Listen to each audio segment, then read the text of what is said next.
What's going on, guys? Welcome to another one of Black Iron's battles. Sorry I haven't been around for a while, but today we've got some Total War Warhammer 2 content coming right at you. We've got a couple more battles here in Shadow Online Gaming's YouTuber tournament, and this is round 6. So round 5 I was out with the bye, and this is round 6, and I am up against Janet on Occasion. Now I don't know if you guys know Janet on Occasion, but if you don't, he's a great guy. He's from, I believe, from England, and at least he's got an English accent. And so go check out his channel. Take a look if you like to hear suave guys with English accents talking about great Total War stuff. He's got all sorts of good stuff on there, and he's got great cinematics and stuff on his videos. So go check him out. And again, thanks to Shadow for putting on this tournament. So I hope you guys have enjoyed all the games on everyone's channels. If you haven't, go check out, even Turn's got some up there. It's been a great time. So here we can see I do have the Tomb Kings. This is who I picked blind against Janet's Skaven this time. So for my Tomb Kings army, in the back here, we've got two groups of Ushabti Greatbows, one of them being the Regiment of Renown, the Chosen of the Gods. We've also got the Ushabti Monstrous Infantry. So I figure any Doom Wheels, anything like that, maybe some Rat Ogres, these guys should be pretty good at knocking them down. Over here on the left, you can see we do have one Tomb Scorpion, and he does have a Chevron on him. On the quest to hit 0 gold, I think I tossed it on this Tomb Scorpion. It probably would have been better used on some other units, but, we'll see how that goes. So here in the front, you'll see we've got 4 groups of Skeleton Spearmen. We've also got the Tomb Prince, and we've got Cetra the Imperishable. So we have him up on that Kemerian War Sphinx, and we've got all his abilities pretty much there. You can see he's got Guardian on him for that 22% physical resistance. He's got Wrath of Tra, Usirian's Incantation of Vengeance. He's got all sorts of, he's even got the Crown of Nakara here, so he gives that good bonus to everyone around him. Let's go ahead and put it on pause here before we get too close. We've also got 2 groups of Tomb Guard. We've also got the Kepler Guard there in the middle. And those Kepler Guard with their, regeneration, plus the fact that they look really awesome, they're really going to be pretty useful, I think, against the Skaven. I mean, these Skeleton Spearmen are pretty much there to die, but these Tomb Guard and the Kepler Guard especially will be able to cut through almost any units on the Skaven. Barring some Storm Vermin with Halberds, maybe a little bit of a challenge. So we do have this Tomb Prince here. We do have the Blade of, I think it's Kotep there. No, Setep, sorry. It's the Blade of Setep. We've also got, so he will be able to debuff. We've got that single target debuff. He does have Guardian. And you see he's actually getting +5 melee attack and defense from Cetra, and plus 10% weapon damage. So you see there's some pretty good green buffs in the amount of damage that Cetra does when he's around.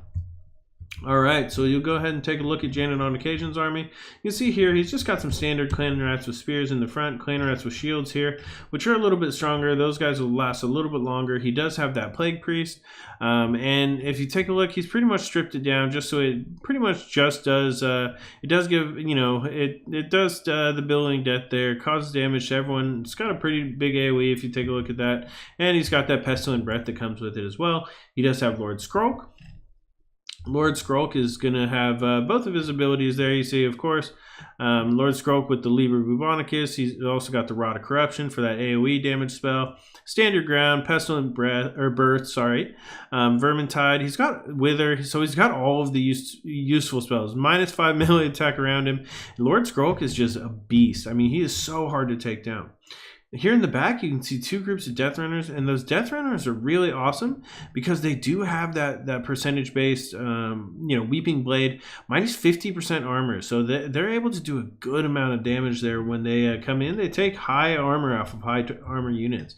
He's also got 2 groups of these Rat Ogres. You can see them. My favorite are the ones that have their hands replaced with Warpstone. Look how angry he looks.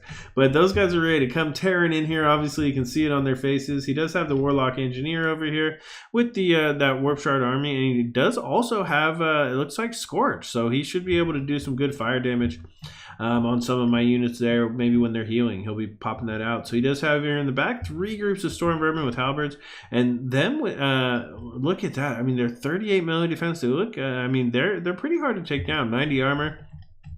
They do have shields as well, so this will be definitely a hard army for me. Janet on occasion is a great player. We've played many times before, and we've got a pretty good record against each other. So I'm pretty ready to go here. I know I'm going to be just blasting in with these Ushabti Great Bows. If you can see, that's going to be my general move. I'm just going to try to kind of keep these units up here, have them engage, and just use these Ushabti Great Bows to kind of pluck down whatever big units I can find.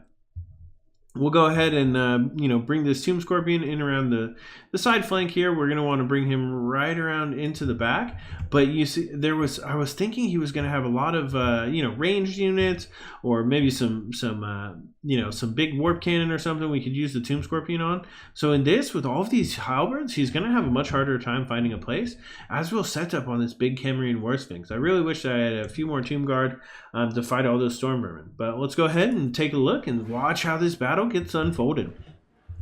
All right, so if you see, we're both going to start moving our armies up.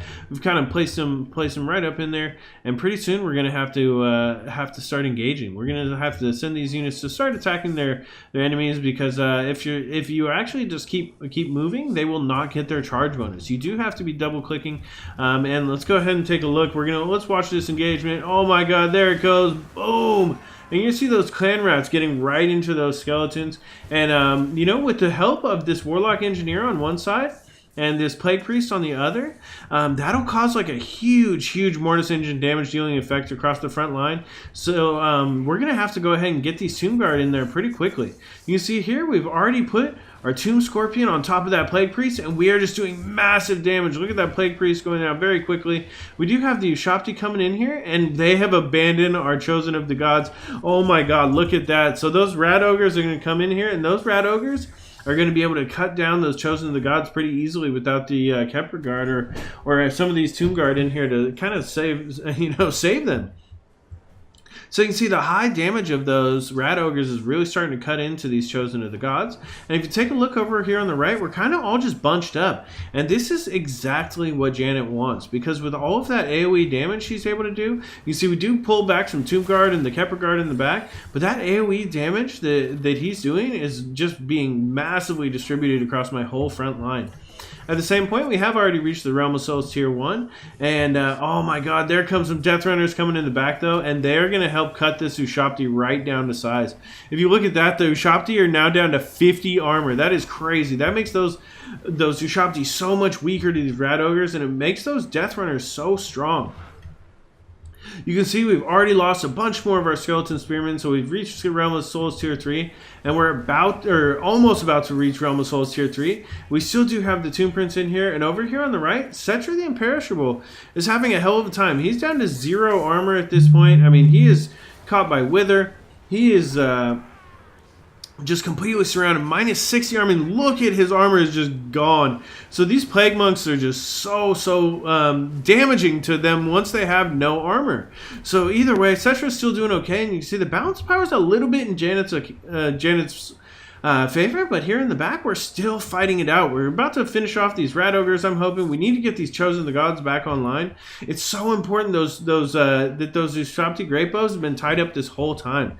Now, if we'd been able to get our Skeleton Spearmen out in the way or something, I mean, we just really needed them to fire for a little bit longer.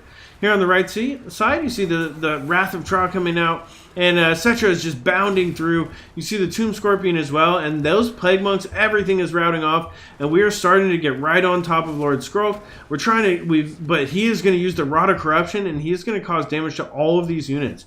Here in the back, you can see we've finally gotten one of those groups of Rat Ogres to rout off. Over here on the left, we have routed off some of those Clan Rats, but I mean, it is at what price? At this point, we do need to summon those Ushabti. They're going to need to come up in the back here. Oh, there goes another big Pestilent Breath there from the Plague Priest, but I mean, it is just a crazy match. And you see here in the back, a lot of those Skaven are starting to come back in. You see we do have these Ushabti here, and they're fighting it out. We're really just trying to kill Lord Skrull. But, I mean, he's got standard ground. He's got 72 melee defense right now, and it is just making him impossible to deal with. You can see Cetra's back up to 110 armor. So before, with that Wither and the attacks from those Death Runners, oh, there he goes, back down to 55. So, I mean, that is a crazy stack. So I had never quite realized that you could literally bring a unit down to 0 armor like Cetra, who was so strong. So before I knew it, my units here in the back, they were surrounded, they were taken down. Janet was just overwhelming. You can see here that we've taken some heavy damage on these Skeleton Spearmen, on these Tomb Guard. The Kepler Guard in the back, I mean, they're just constantly disintegrating at this point. Once Cetra went down, that was pretty much it. You can see here, we can watch the Tomb Scorpion as it slowly collapses there, and that was that. So Janet on occasion wins game 6, and I think that brings me to 3-2 at this point. So I lost a turn, I lost to Janet. But let's take a look at this post-game wrap-up. So we have 152 kills on Cetra. That was, he got in there. He did get the Wrath of Tra. He was, getting his beat on. But at the same time, he was that armor removal from the Death Runners is so nasty. You saw as they were able to remove the armor from those Ushopti, take them right down. My Great Bows, that was the real problem. So I didn't protect my Great Bows well enough. Janet was able to get those Rat Ogres over a lot faster than I thought. They were able to get in there, tie up my Great Bows, and it required me to pull back a lot of my units from the front line. Once we pulled those units back, I mean, these Ushopti together are so expensive. I mean, it's like 2,500 or something like that between them. So, they weren't just that much resources being tied up, as well as some of these Tomb Guard that were sent in the back to help them. It was just too much. My Tomb Prince, he was able to get in there, and surprisingly enough, I mean, even with that Blade of Setep on Skrulk, it was just impossible to kill him. So Janet was just doing really great in there. That stacking Wither together with the Death Runners debuff, and I mean, it was just awesome. You can see here the Warlock Engineer, 43 kills. That was probably with that Scorch spell. So he did cast Scorch at least once or twice. I saw smashing through there with that fire damage. Lord Skrull, impossible to kill. It's so good with the Rod of Corruption and the Liber Bubonicus.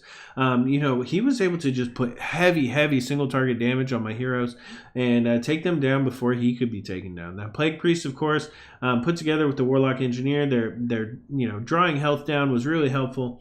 And it allows these weaker units, they're just going to hold my units in place.